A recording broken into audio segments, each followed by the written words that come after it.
sudah tidak ada lagi makanan yang tersisa. Aku khawatir anakku Sayyidina Hasan, Sayyidina Husain ini kelaparan. Kalau buat saya siap kelaparan. Buat engkau insya Allah kamu juga siap. Tapi kasihan ini, anak umur 3 dan 4 tahun ini.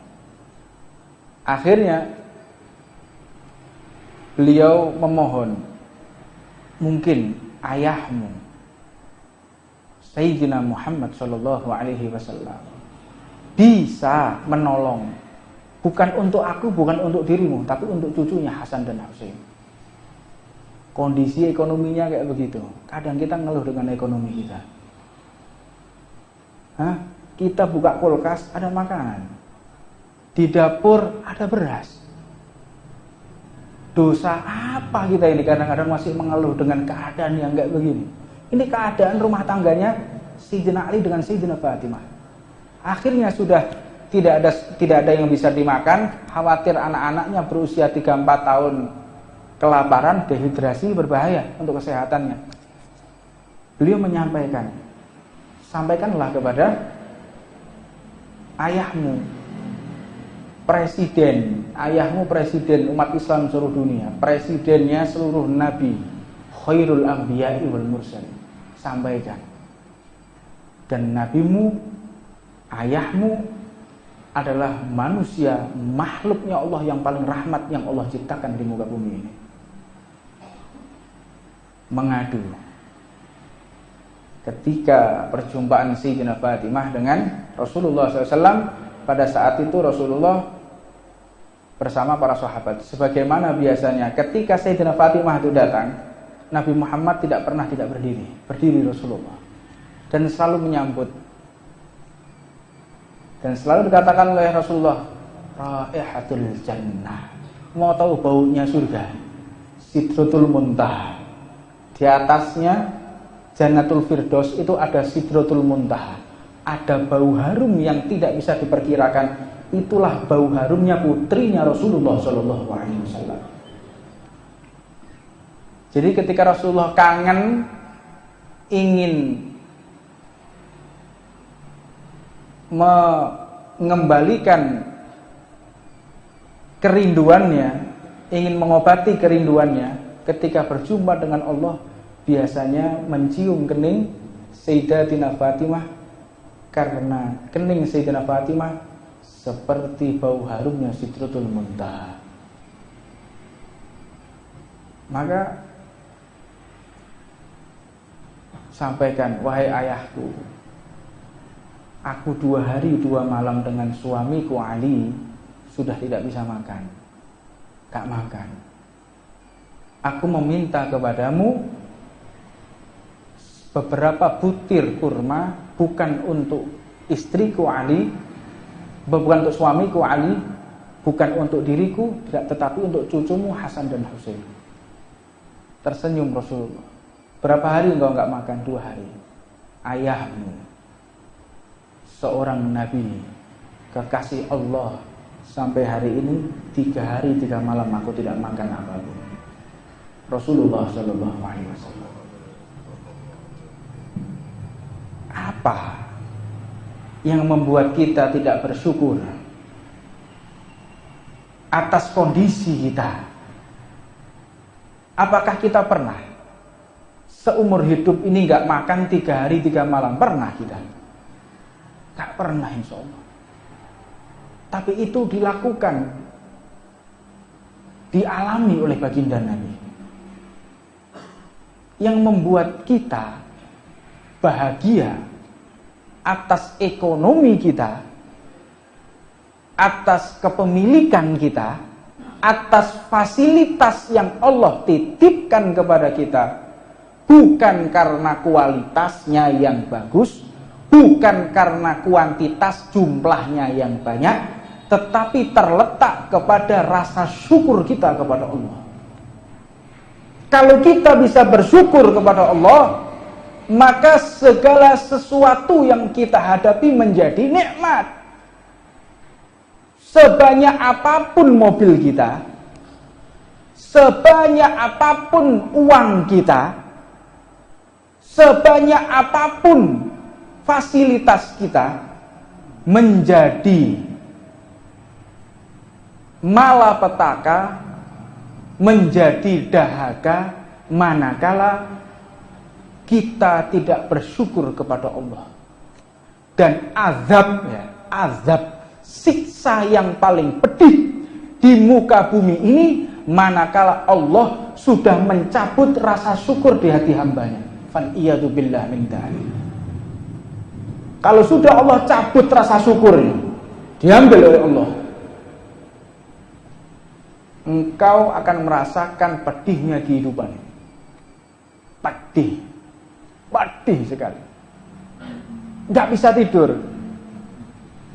Kami punya salah satu sahabat yang tinggal lapangan pesawat pribadi, bayangin ya, orang ini. Pesawat pribadi, pilotnya pribadi, bayangin. Bisa kita bayangkan kayak apa kayaknya. Tapi nggak pernah bisa tidur. Rumahnya tuh setiap ujung ada CCTV-nya. Wah, CCTV di mana-mana. Sampai Al-Fakir diajak masuk ke dalam kamar, saya lihat. Waduh, sudah nggak bisa bayang. Bilang, Pak Habib, ini tempat security kita. Kan seneng sama militer ya. Saya itu punya screening, punya fasilitas. Kira-kira orang ini hobi. Waduh, ini hobi betul. Cara khusus untuk mendeteksi security-nya. Jadi pegawai-pegawainya itu yang bagian menjaga rumahnya itu juga diawasi sama dia. Sama pegawainya sendiri, sama security-nya sendiri, sama penjaganya sendiri nggak percaya dia. Apa nikmatnya hidup kayak begini? Kepada orang yang melindungi dia nggak percaya. Dan saat itu pun Al-Fakir tegur, lah ya nikmatnya apa panjenengan ini? Apa nikmatnya bapak ini? Sama security-nya sendiri nggak percaya, sama orang lain nggak percaya. Apa nikmatnya nih? Kita mau hidup bahagia di dunia ini, satu kuncinya. Satu, nggak ada dua, satu. Berprasangka baik kepada apapun dan siapapun. Jiwa kita tuh merdeka. Nah, husnudzon aja. Tetapi ya ojo konyol. Jangan konyol, moro-moro sepedaan ke tengah-tengah jalur pantura, telindes truk sampean. Segala sesuatu ada ukuran, ada ukuran. Ya, jadi jangan terus dimakan mentah husnudzon wis masih aku untuk tengah-tengah pantura ya gak apa-apa. Iya, enggak masuk akal ya orang kayak gitu tuh. Nah, walhasil sampai dikatakan sedekah itu untuk anaknya. Kerja yang kita berikan untuk kerja yang kita berikan kepada anak itu untuk istri itu juga sedekah. Wa ma at'amta khadimaka fahuwa laka sedekatun. Untuk pembantu yang ada di rumah kita, pembantu kita kasih makan, itu juga daripada sedekah. Jadi tidak ada peluang atas aktivitas yang kita lakukan tidak dihitung sedekah oleh Allah. Inilah jasa besar Nabi besar Muhammad SAW. Jadi apapun yang kita lakukan, tersenyum sedekah, diem sedekah, tidur sedekah, apapun dihitung sedekah, pahala, ibadah. Ini hanya terjadi pada umat Rasulullah. Lainnya tidak ada. Jadi hukum fikihnya, tata cara fikihnya antara kita umat Nabi Muhammad dengan umat Nabi Musa beda. Umat Nabi Musa itu kalau mau tobat ya, dalam kitabnya Syarah Al-Imam Al-Baghawi, mereka tuh kalau tobat harus dan wajib naik ke atas gunung, ke wadi, naik, setelah itu lompat ya. Kalau masih hidup diangkat lagi, dilempar lagi sampai mati. Tobatnya baru diterima oleh Allah. Kalau kita kan enggak, dosa, mengakui kesalahan kita, berjanji tidak mengulangi, ambil air wudhu dengan penuh penyesalan, sholat 2 rakaat diampuni oleh Allah. Bahkan hanya mengucapkan astagfirullah diampuni oleh Allah. Ini jasa besar Nabi Muhammad Sallallahu Alaihi Wasallam. Begitu juga dengan hukum fikihnya. Hukum fikih kita terbagi menjadi 3 bentuk najis. Najis mughaladah, najis mukhafafah, najis mutawassithah. Kenapa dibagi 3? Karena cara membersihkannya juga berbeda. Karena bentuk najisnya juga berbeda. Karena kategori najisnya juga berbeda.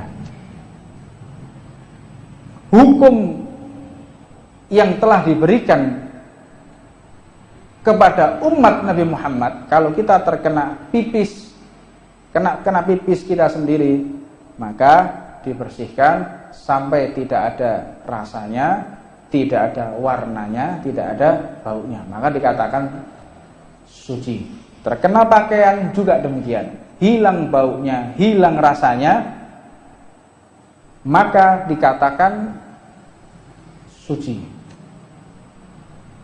Namun syariatnya Nabiullah Musa, ketika seseorang terkena najis di pakaian, maka pakaiannya tidak boleh dicuci kecuali dipotong. Termasuk jika terkena kulit, harus dipotong kulitnya. Makanya kata malaikat, ajaban kaifal ajab li umami sabiqah. Aku takjub, heran, keheran-heranan saya itu. Kalau ada umat sebelum umat Nabi Muhammad bisa masuk surga, ajib, aneh, mustahil kata malaikat. Karena sulitnya pelaksanaan syariat Allah. Dan malaikat pun mengatakan fal ajab kaifal ajab li ummati Ahmad. Dan saya benar-benar heran, kalau ada umat Nabi Muhammad kok sampai masuk neraka, kok kebacut. Ono umatnya Nabi Muhammad masuk neraka, kebacut dari malaikat. Pol kebacute. Karena tidak ada peluang. Kita masuk neraka itu nggak ada peluang. Apa peluang kita masuk neraka ini? Apa peluangnya? Tidak ada. Jika berkaitan kepada Allah, nggak ada peluang. Kemaksiatan apapun akan diampuni oleh Allah kecuali syirik. Tetapi berhati-hatilah kalian kepada hablum minan nas, manusia. Makanya habaib ya, itu punya kekurangan menurut saya. Kekurangannya apa? Habaib ini kurang menekankan masalah ubudiyah, masalah ibadah. Jadi ubudiyahnya itu di zaman ini yang saya lihat ya, habaib ini ubudiyahnya itu kurang. Apa contohnya? Sholat 5 waktu di masjid, ini kurang adalah. Tapi ada penekanan yang mereka miliki yang harus kita teladani. Apa itu? Bagaimana mereka memperlakukan masyarakat, perlakuannya di tengah-tengah masyarakat ini super istimewa, Pak. Dia mencintai orang lain lebih daripada dirinya sendiri. Ini ciri khas daripada dzurriyyah Nabi Muhammad SAW. Rahmatnya luar biasa, tapi ubudiyahnya kurang. Akhirnya ya kayak awak-awak yang NU ini, iya toh, tok masjid kurang, Pak. Tapi lek wong tahlilan, bancaan, sedekah, get-getan, sholawatan, sholawat, entek piro 10 juta, sholawat, entek piro 15 juta, makan, sedekah, enggak peduli dia. Hablum minan nas. Kenapa NU seperti itu? Karena sanad ilmunya menyambung kepada dzurriyyah Nabi Muhammad SAW. Makanya antara NU dan habaib itu nggak bisa dipisahkan. Karena Mbah Hasyim Asy'ari, Mbah Wahab ini juga murid-muridnya dzurriyyah Nabi Muhammad. Semua Mbah Khalil Bangkalan, mereka punya ikatan khusus dengan dzurriyyah Rasulullah SAW. Nggak bisa seperti tulang dan daging. Nahdlatul Ulama dengan para habaib ini seperti tulang dan daging yang nggak bisa dipisahkan. Luar biasa. Mulai zaman dulu Mbah Hasyim itu kemana-mana dengan Habib Hussein Al-Haddad Jombang, Habib Hussein Jombang, sering kali komunikasi. Begitu juga beliau ke sini, Mbah Wahab, sebagaimana cerita Sayyidil Jad Habib Muhammad bin Alawi, tempatnya Habib Abu Bakar Bafaqih, Mbah Wahab, Mbah Hasyim, silaturahmi. Makanya kalau kita meneladani mereka, mereka itu lebih mengutamakan silaturahmi, hubungan antar manusia ini. Dan ini kekuatan Islam pada intinya. Untuknya yang harus kita perbaiki, bagaimana kita menambahkan sholat 5 waktu di dalam masjid. Jangan kita tinggalkan. Walhasil, intinya ketika sedekah itu diberikan kepada keluarga, maka itu yang terbaik. Dan jangan sedekah itu engkau berikan kepada orang yang jauh, kecuali zakat ya. Zakat keluarga kita sudah mampu, kita kasihkan lagi. Jangan, kalau zakat itu kotoran, buang yang jauh. Kalau bisa titipkan orang yang kita nggak tahu, tutup mata sudah, kayak nombok gak ngerti. Dengan catatan samping-sampingnya sudah tidak ada yang membutuhkan. Dan biasanya sedekah itu berat untuk keluarga, ringan untuk orang lain. Iku akeh-akeh kaya ngono. Lek digawe keluargane mau wedhit. Tapi lek digawe wong liya, yo nyoh. Karena apa? Berharap feedbacknya itu ada, timbal baliknya itu. Ben dianggap mbek wong liya. Nauzubillah. Akhirnya engkau kan sia-sia wis ngetokno dhuwit, sedekah, akhirnya tidak mendapatkan ridha Allah Subhanahu wa taala. Dan dikatakan juga oleh baginda Nabi Muhammad SAW, "Idza mata ibnu Adam inqata 'amaluhu ila bi thalath." Apabila umat manusia ini meninggal, akan terputus amalannya kecuali 3 perkara. Sedaqatin jariyatin, sedekah yang jariah, amal jariah. Apa itu? Kotak masjid. Amal jariah. Ini kotak masjid. Itu amal jariah. Yang akhirnya kita bisa ini nyala lampu ini. Nuntut ilmu, bisa sholat, ini amal jariah yang terus menerus bisa kita nikmati sekarang ini. Nggak akan terputus ya. Orang yang meninggal itu nggak akan terputus. Dan bukti, salah satu bukti di masjid ini itu ada 2 sumur, di depan sini sama di belakang. Kakek kami takmir masjid sini. Itu ketika sumur yang lama itu ditutup, buat sumur lagi, bor. Tidak lama kemudian beliau bermimpi didatangi oleh orang-orang mengatakan, jangan ditutup, engkau menutup penghasilan kami nggak gajian lagi di alam barzah. Terus gimana? Jadikan 2, tetap fungsikan juga. Bayangno. Jadi sumur yang pertama itu dibuat ada orang-orang urunan, yang urunan sudah meninggal semua. Akhirnya Habib buat yang baru lagi. Begitu buat yang baru lagi, yang dulu urunan protes. Subhanallah. Protes agar difungsikan lagi. Sekarang difungsikan lagi. Subhanallah. Jadi orang kalau mau sedekah jariah ya, dia jok kuatir duwe saham di donya gak bakal kelaparan. Jangan dikira di alam barzah itu kita gak butuh makan, gak butuh minuman loh. Kita di alam barzah itu masih butuh makan, butuh minum. Apa itu? Doa. Apa itu? Jariah. Istighfar, Fatihah. Itu makanan yang ada di alam kubur. Au ilmin yantafa'u bihi. Ilmu yang bermanfaat. Au waladin saleh yad'u lahu. Atau anak-anak yang soleh yang mendoakan orang tuanya. Ma min muslimin yamutu ala thalath. Barang siapa seorang muslim yang dia meninggal ada 3 perkara. Minal waladi lam yablughul hunsa ila adkhalahullahu jannah bi fadli rahmati iyyahu.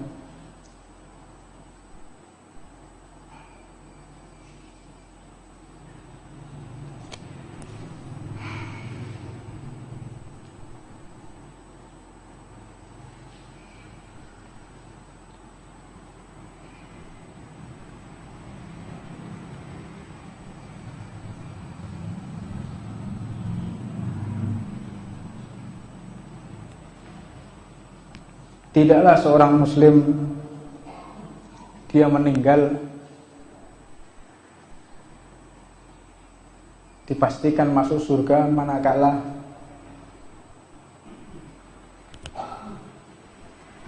memiliki anak yang belum balik terus meninggal.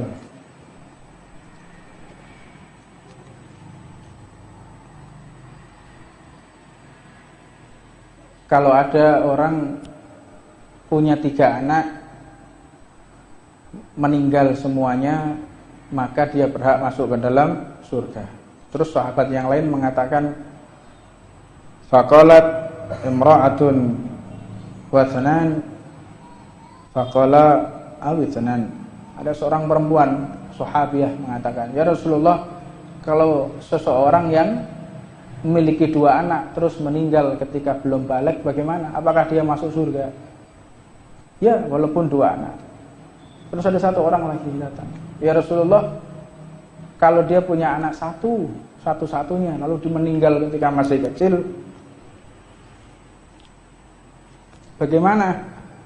Maka walaupun 1, tetap dia masuk ke dalam surga.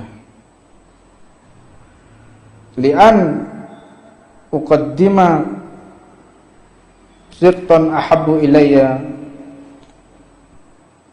min akhlafa 50 farisan yujahiduna fi sabilillah. Andaikan aku sempat mendahulukan bayi yang keguguran, lebih aku cintai daripada melahirkan 50 orang anak calon kesatria di jalan Allah. Lebih afdol kita memiliki 1 anak meninggal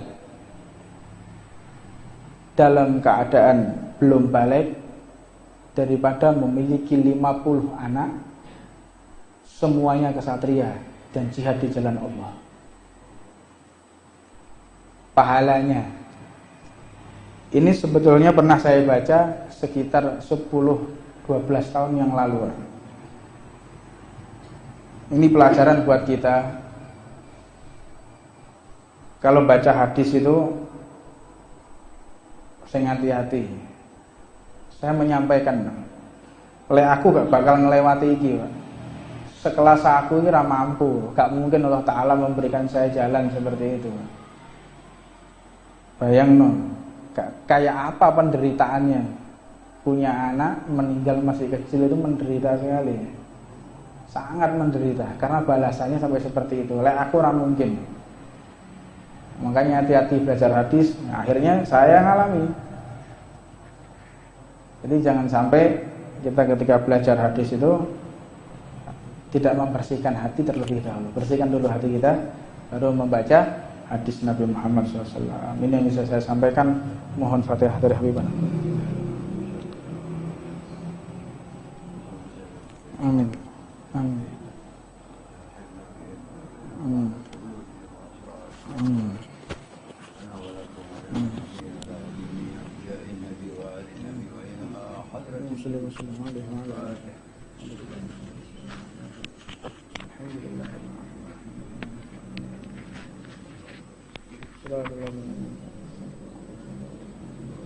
Bismillahirrahmanirrahim. Alhamdulillahilladzi hadana bi'abdihi al-mukhtari man da'ana ilayhi bil idzni wa qad nadana labbaika ya man dallana wa hadana. Shalla 'alaika Allahu bari'uka alladzi bika ya mushaffa'u khassana wa habana. Allahumma shalli wa sallim wa nukarrim wa nu'azzim 'ala sayyidina Muhammadin wa 'ala alihi wa sahbihi wa man tabi'ahu bi ihsanin ila yaumiddin. Subhanaka la ilma lana illa ma 'allamtana innaka antal alimul hakim. Rabbi shrah li sadri wa yassir li amri wa hlul 'uqdatam min lisani yafqahu qawli. Alhamdulillah, kita bersyukur kepada Allah Subhanahu wa taala yang masih mengizinkan kita di dalam kondisi yang umat Islam saat ini benar-benar jauh daripada bentuk keridhaan Allah. Sungguh beruntung kita yang masih diberikan kesempatan oleh Allah mendapatkan ilmunya Nabi besar Muhammad SAW.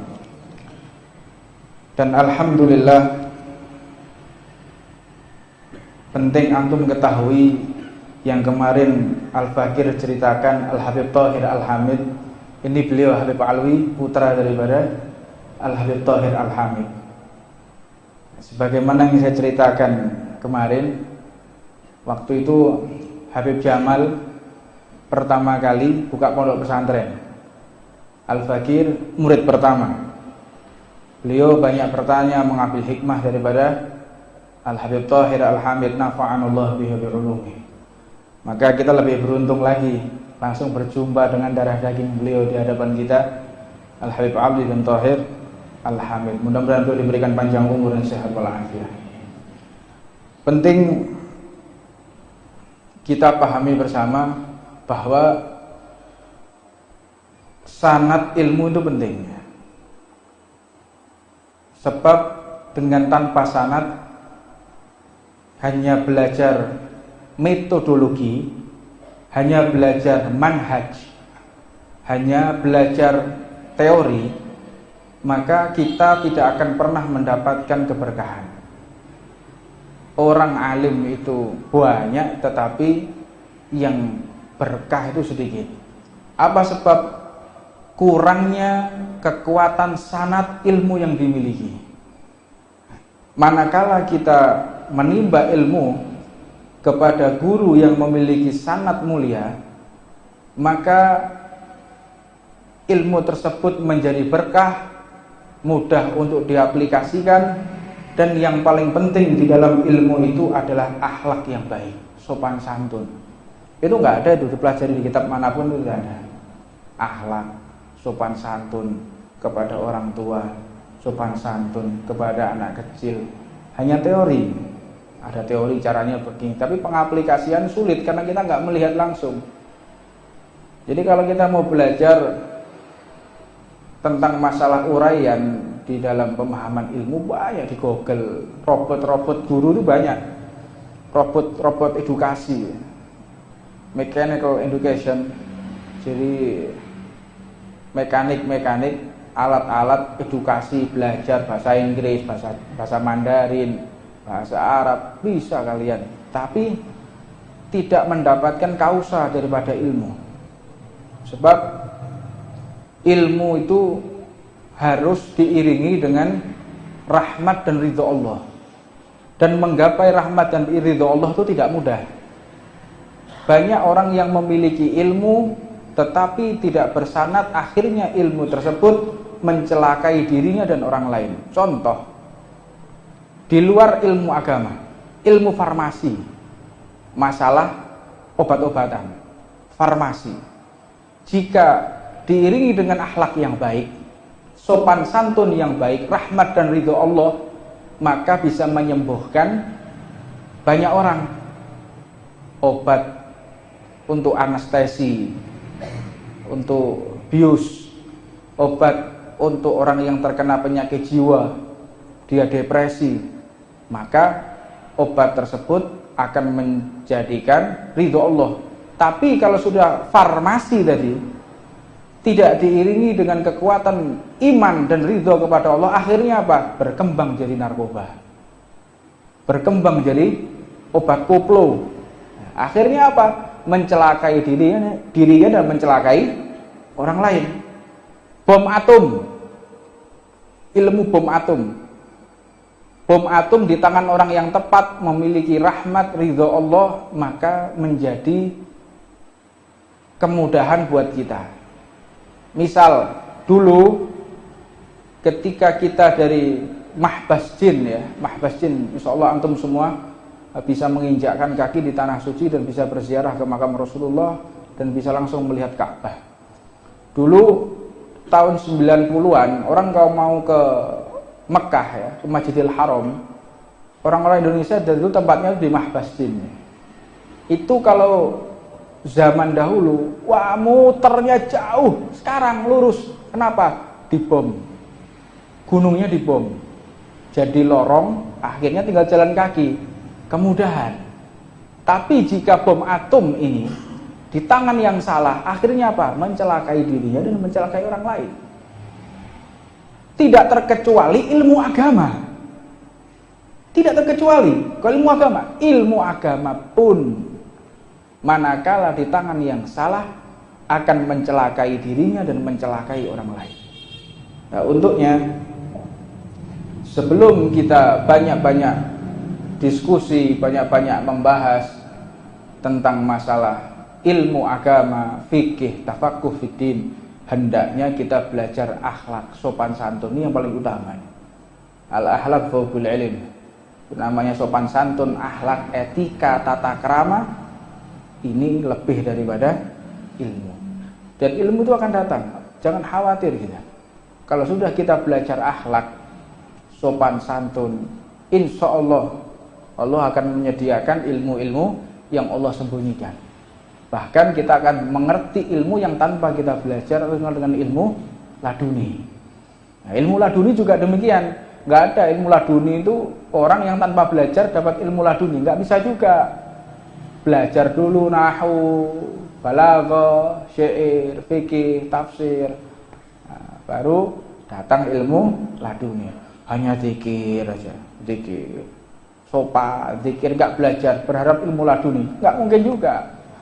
Jadi laduni itu adalah sebuah ma'unah, pemberian Allah bagi orang yang berusaha. Kita belajar fikih, tapi tiba-tiba jangkauan pemikiran kita menjadi luas. Itu laduni. Kita menghafal Al-Quran, tiba-tiba Allah memberikan semangat kepada kita, kemudahan, sehingga di luar kemampuan kita bisa menghafal Al-Quran. Itulah dunia. Tapi harus ada upaya di awal. Begitu. Kalau kita ingin kaya, kerja. Tapi menjadi miliarder bisa, kerja tetap. Jadi kita berharap jadi miliarder tapi nggak kerja, nggak mungkin. Bentuk ikhtiar itu harus ada. Nah, saya tidak akan berpanjang-panjang ke sana. Walhasil kita di majelis taklim yang terutama adalah belajar akhlak. Belajar ilmu penting, sangat penting. Karena dengan ilmu kita tidak bisa hidup. Kita nggak makan, nggak minum bisa hidup. Tapi dengan tanpa ilmu, tanpa fikih, kita tidak akan bisa hidup. Kita nggak makan sehari, 2 hari, 3 hari, mungkin lemas. Mungkin mentok 4 hari koma, tapi masih hidup. Tapi kalau orang tidak memiliki ilmu fikih, dia akan mati. Mati apanya? Mati imannya. Imannya mati, dia nggak ngerti fikih kok mati imannya dia. Wudunya salah, sholatnya salah, baca Qur'annya salah, muamalahnya salah, mati dia. Mati di hadapan Allah Subhanahu wa taala secara iman, bukan secara jasad. Hatinya mati orang kayak gitu. Makanya dengan kita menambahkan ilmunya Rasulullah diiringi dengan akhlak yang baik, peneladanan yang baik, pengaplikasian yang baik, maka akhirnya menjadi berkah buat kita, berkah juga buat orang lain. Nah, lanjutkan daripada sabda Nabi Muhammad SAW. Ma at'amta nafa'ta nafsaka fahuwa laka shadaqatun. Wa ma at'amta waladaka fahuwa laka shadaqatun.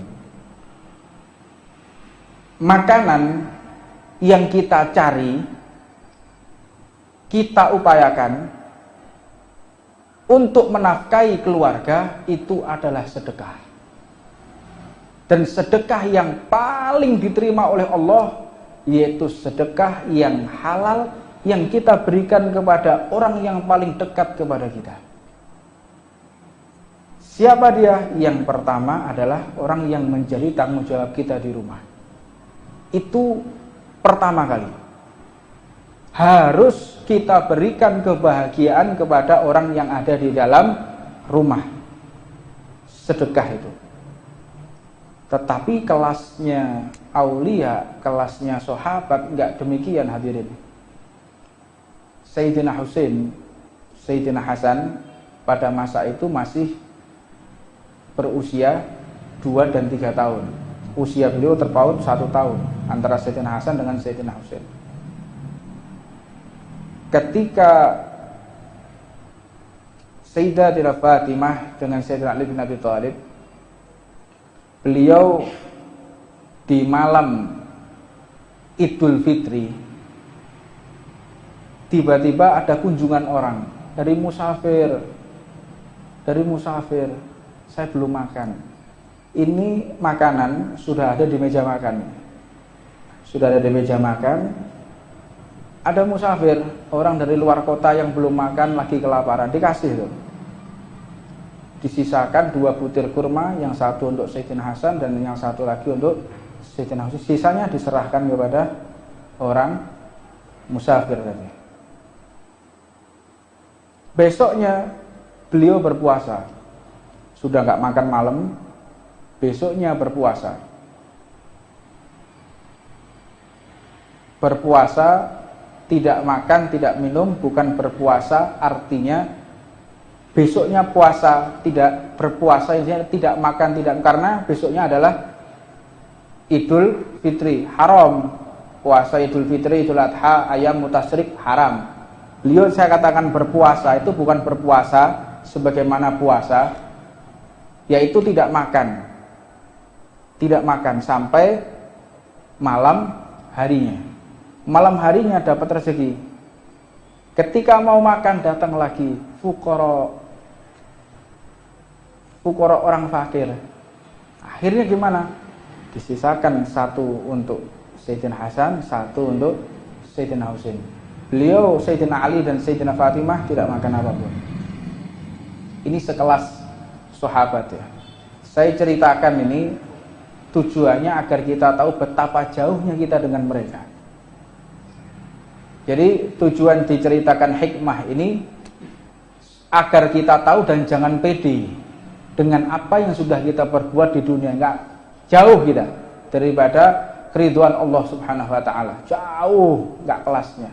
Nah, ketika malam datang diserahkan lagi, disisakan untuk Sayyidina Hasan dan Sayyidina Ali. 2 hari Sayyidina Ali menyampaikan, wahai istriku Fatimah, besok ini kita pasti berpuasa, puasa sunnah, sehari setelah Idul Fitri. Nah, beliau menyampaikan, sudah tidak ada lagi makanan yang tersisa. Aku khawatir anakku Sayyidina Hasan, Sayyidina Husain ini kelaparan. Kalau buat saya siap kelaparan. Buat engkau insya Allah kamu juga siap. Tapi kasihan ini, anak umur 3 dan 4 tahun ini. Akhirnya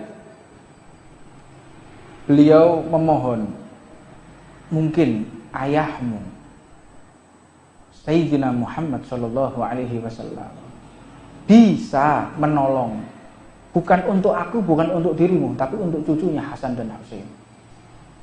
Kondisi ekonominya kayak begitu. Kadang kita ngeluh dengan ekonomi kita.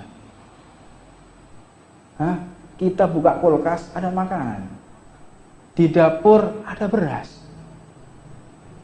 Dosa apa kita ini kadang-kadang masih mengeluh dengan keadaan yang kayak begini. Ini keadaan rumah tangganya Sayyidina Ali dengan Sayyidina Fatimah. Akhirnya sudah tidak ada yang bisa dimakan, khawatir anak-anaknya berusia 3-4 tahun kelaparan, dehidrasi, berbahaya untuk kesehatannya. Beliau menyampaikan, sampaikanlah kepada ayahmu presiden umat Islam seluruh dunia, presidennya seluruh nabi, khairul anbiya'i wal mursalin. Sampaikan, dan nabimu, ayahmu adalah manusia, makhluknya Allah yang paling rahmat yang Allah ciptakan di muka bumi ini. Mengadu ketika perjumpaan Sayyidina Fatimah dengan Rasulullah SAW, pada saat itu Rasulullah bersama para sahabat. Sebagaimana biasanya ketika Sayyidina Fatimah itu datang, Nabi Muhammad tidak pernah tidak berdiri Rasulullah, dan selalu menyambut, dan selalu dikatakan oleh Rasulullah, raihatul jannah. Mau tahu baunya surga? Sidratul Muntaha. Di atasnya Jannatul Firdaus itu ada Sidratul Muntaha. Ada bau harum yang tidak bisa diperkirakan. Itulah bau harumnya putrinya Rasulullah Shallallahu Alaihi Wasallam. Jadi ketika Rasulullah kangen, ingin mengembalikan kerinduannya, ingin mengobati kerinduannya, ketika berjumpa dengan Allah, biasanya mencium kening Sayyidatina Fatimah, karena kening Sayyidatina Fatimah seperti bau harumnya Sidratul Muntaha. Maka sampaikan, wahai ayahku, aku 2 hari 2 malam dengan suamiku Ali sudah tidak bisa makan, gak makan. Aku meminta kepadamu beberapa butir kurma, bukan untuk istriku Ali, bukan untuk suamiku Ali, bukan untuk diriku, tetapi untuk cucumu Hasan dan Husain. Tersenyum Rasulullah. Berapa hari engkau enggak makan? 2 hari.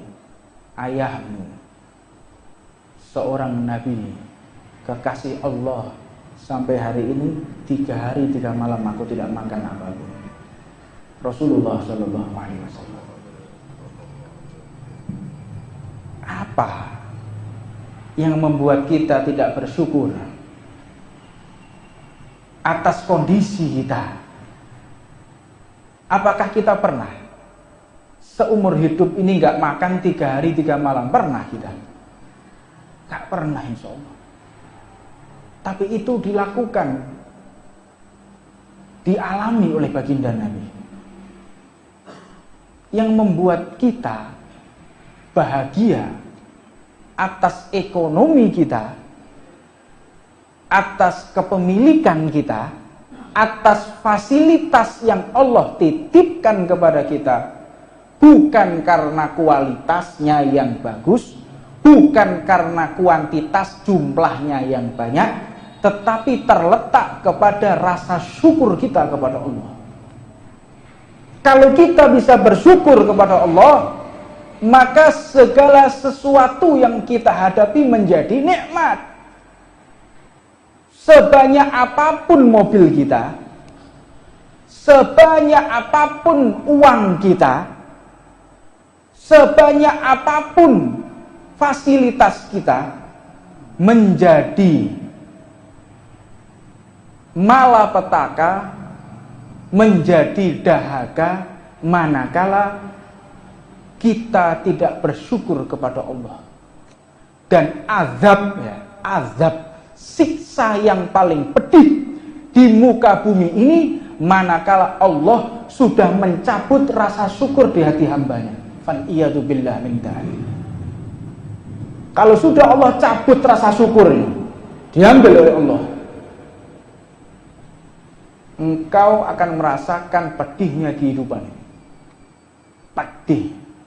Pedih sekali, nggak bisa tidur. Kami punya salah satu sahabat yang tinggal lapangan pesawat pribadi, bayangin ya, orang ini pesawat pribadi, pilotnya pribadi, bayangin. Bisa kita bayangkan kayak apa kayaknya. Tapi nggak pernah bisa tidur. Rumahnya tuh setiap ujung ada CCTV nih. Wah, CCTV di mana-mana. Sampai Al-Fakir diajak masuk ke dalam kamar, saya lihat, waduh sudah nggak bisa bayang. Bilang, Pak Habib, ini tempat security kita. Kan seneng sama militer ya. Saya itu punya screening, punya fasilitas. Kira-kira orang ini hobi. Waduh, hobi betul. Cara khusus untuk mendeteksi security-nya. Jadi pegawai-pegawainya itu yang bagian menjaga rumahnya itu juga diawasi sama dia. Sama pegawainya sendiri, sama security-nya sendiri, sama penjaganya sendiri nggak percaya dia. Apa nikmatnya hidup kayak begini? kepada orang yang melindungi dia nggak percaya. Dan saat itu pun Al-Fakir tegur, lah ya nikmatnya apa panjenengan ini? Apa nikmatnya bapak ini? Sama security-nya sendiri nggak percaya, sama orang lain nggak percaya. Apa nikmatnya nih? Kita mau hidup bahagia di dunia ini, satu kuncinya. Satu, nggak ada dua, satu. Berprasangka baik kepada apapun dan siapapun. Jiwa kita tuh merdeka. Nah, husnudzon aja. Tetapi ya ojo konyol. Jangan konyol, moro-moro sepedaan ke tengah-tengah jalur pantura, telindes truk sampean. Segala sesuatu ada ukuran, ada ukuran. Ya, jadi jangan terus dimakan mentah husnudzon ae wis masih aku untuk tengah-tengah pantura ya gak apa-apa. Iya, enggak masuk akal ya orang kayak gitu tuh. Nah, walhasil sampai dikatakan sedekah itu untuk anaknya. Kerja yang kita berikan untuk kerja yang kita berikan kepada anak itu untuk istri itu juga sedekah.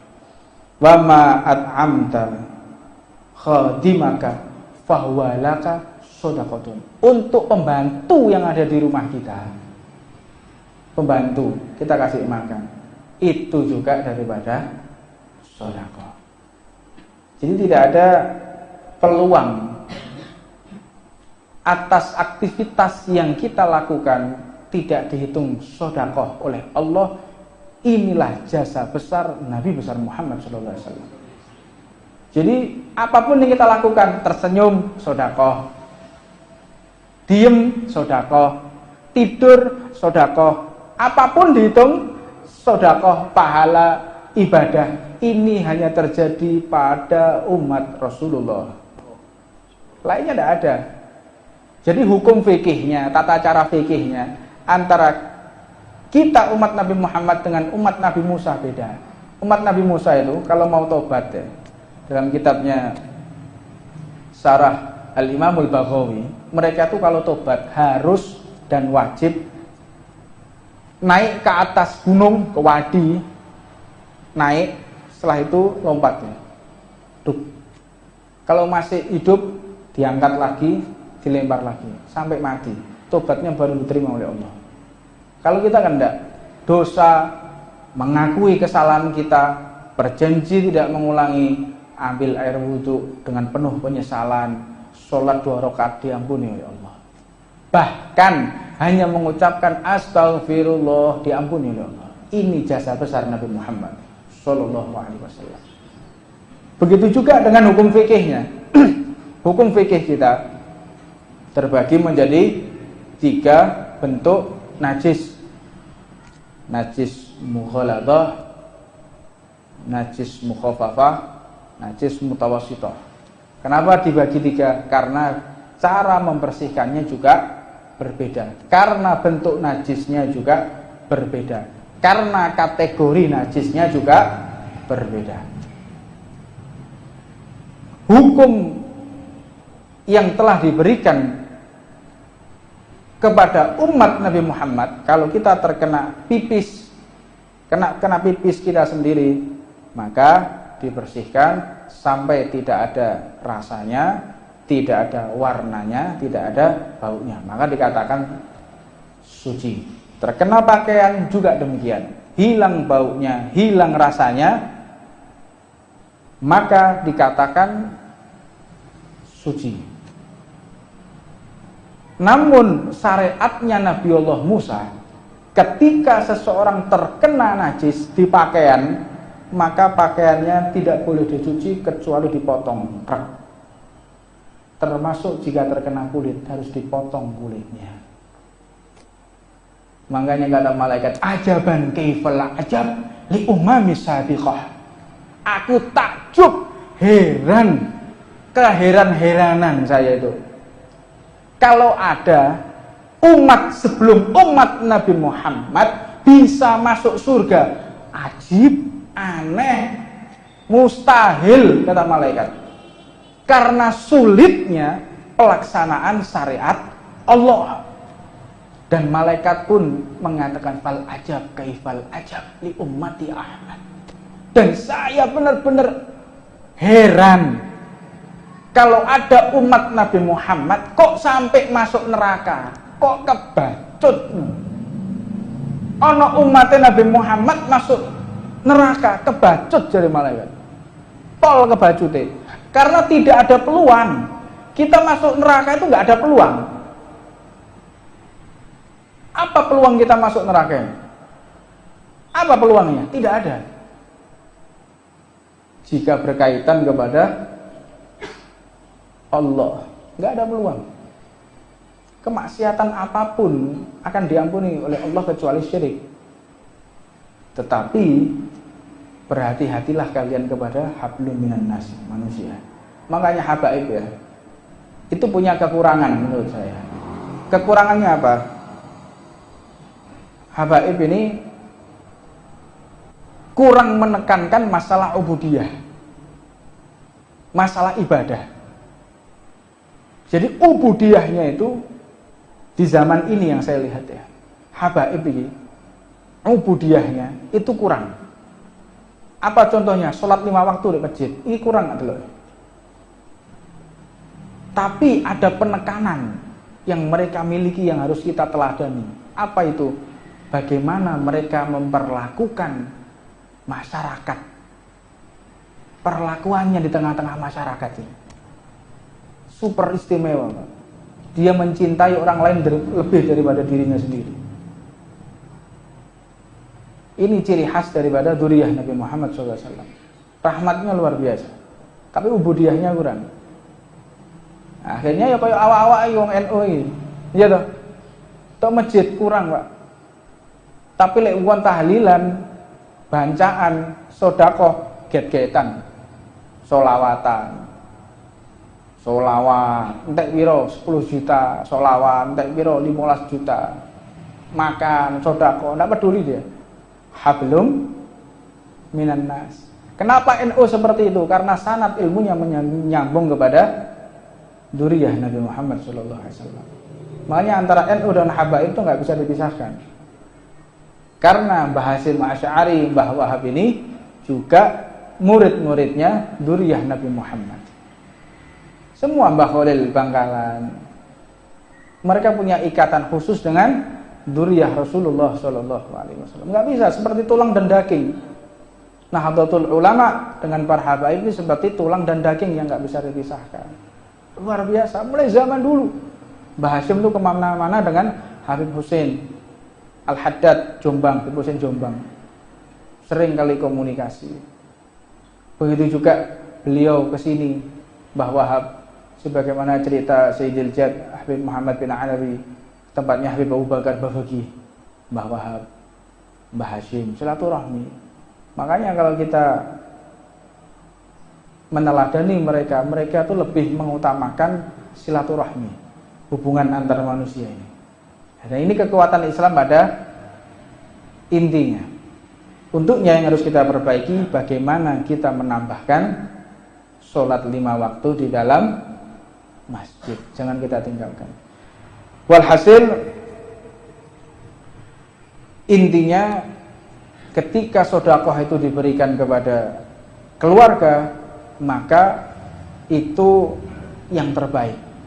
Dan jangan sedekah itu engkau berikan kepada orang yang jauh, kecuali zakat ya. Zakat keluarga kita sudah mampu, kita kasihkan lagi. Jangan, kalau zakat itu kotoran, buang yang jauh. Kalau bisa titipkan orang yang kita nggak tahu, tutup mata sudah, kayak nombok gak ngerti. Dengan catatan samping-sampingnya sudah tidak ada yang membutuhkan. Dan biasanya sedekah itu berat untuk keluarga, ringan untuk orang lain. Iku akeh-akeh kaya ngono. Lek digawe keluargane mau wedhit. Tapi lek digawe wong liya, yo nyoh. Karena apa? Berharap feedbacknya itu ada, timbal baliknya itu. Ben dianggap mek wong liya. Naudzubillah. Akhirnya engkau kan sia-sia wis ngetokno dhuwit, sedekah, akhirnya tidak mendapatkan ridha Allah Subhanahu wa taala. Dan dikatakan juga oleh baginda Nabi Muhammad SAW, "Idza mata ibnu Adam in qata'a amaluhu ila bi thalath, apabila umat manusia ini meninggal akan terputus amalannya kecuali 3 perkara. Shadaqatin jariyatin, sedekah yang jariah, amal jariah. Apa itu? Kotak masjid, amal jariah. Ini kotak masjid, itu amal jariah yang akhirnya kita bisa ini nyala lampu ini nuntut ilmu, bisa sholat, ini amal jariah yang terus menerus bisa kita nikmati sekarang ini, nggak akan terputus ya. Orang yang meninggal itu nggak akan terputus. Dan bukti, salah satu bukti di masjid ini itu ada 2 sumur, di depan sini sama di belakang.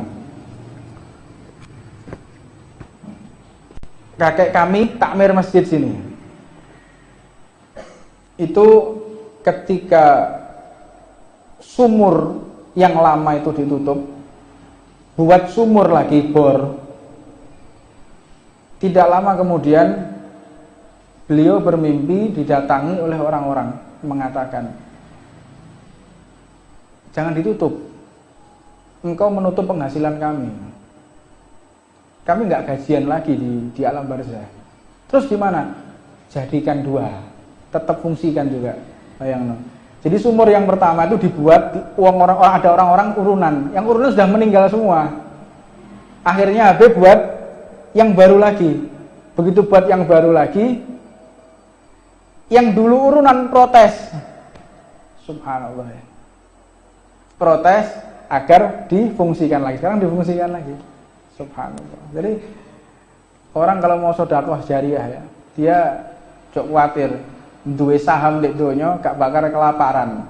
Jangan dikira di alam barzah itu kita gak butuh makan, gak butuh minuman loh. Kita di alam barzah itu masih butuh makan, butuh minum. Apa itu? Doa. Apa itu? Jariah. Istighfar, Fatihah, itu makanan yang ada di alam kubur. Au ilmin yantafa'u bihi, ilmu yang bermanfaat. Au waladin saleh yad'u lahu, atau anak-anak yang soleh yang mendoakan orang tuanya. Ma min muslimin yamutu ala thalath, barang siapa seorang muslim yang dia meninggal ada 3 perkara, minal waladi lam yablughul hunsa ila adkhalahul jannah bi fadli rahmati iyyahu.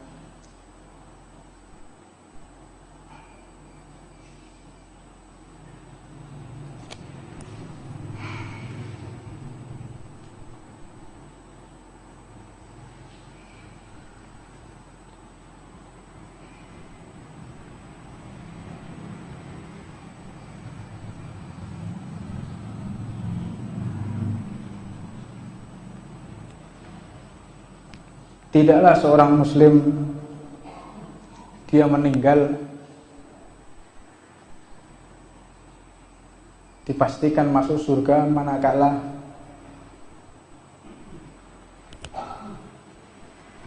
memiliki anak yang belum balik terus meninggal.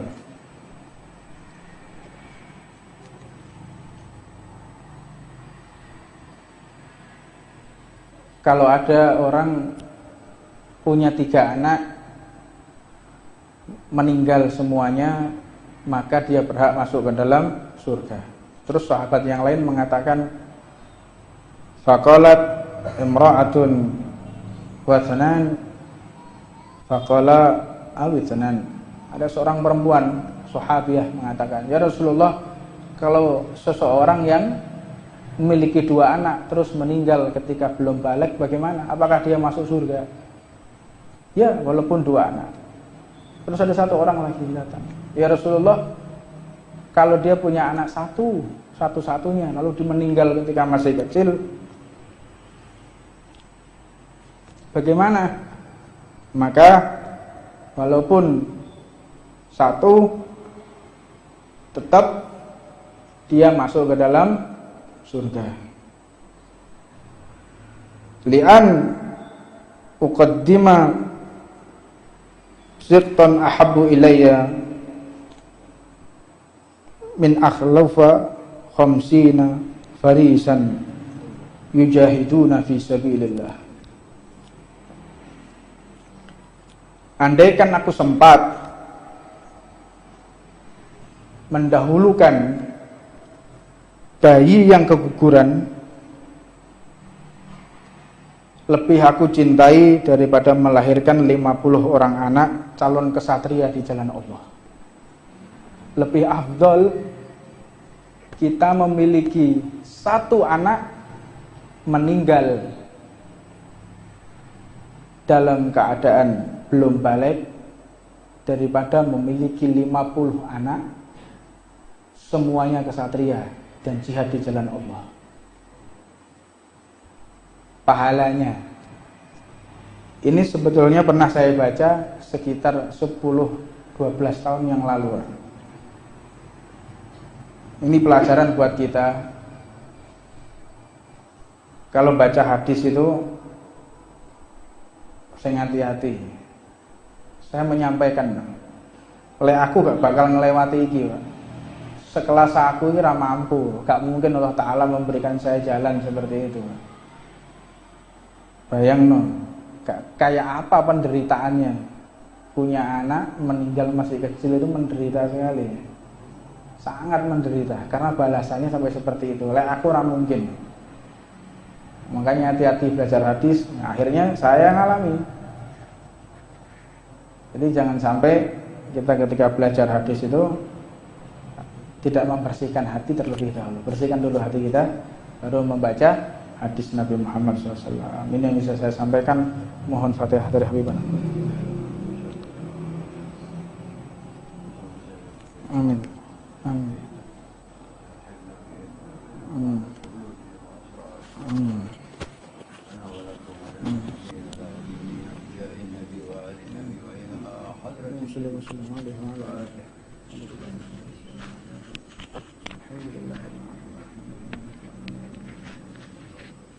Alhamdulillah.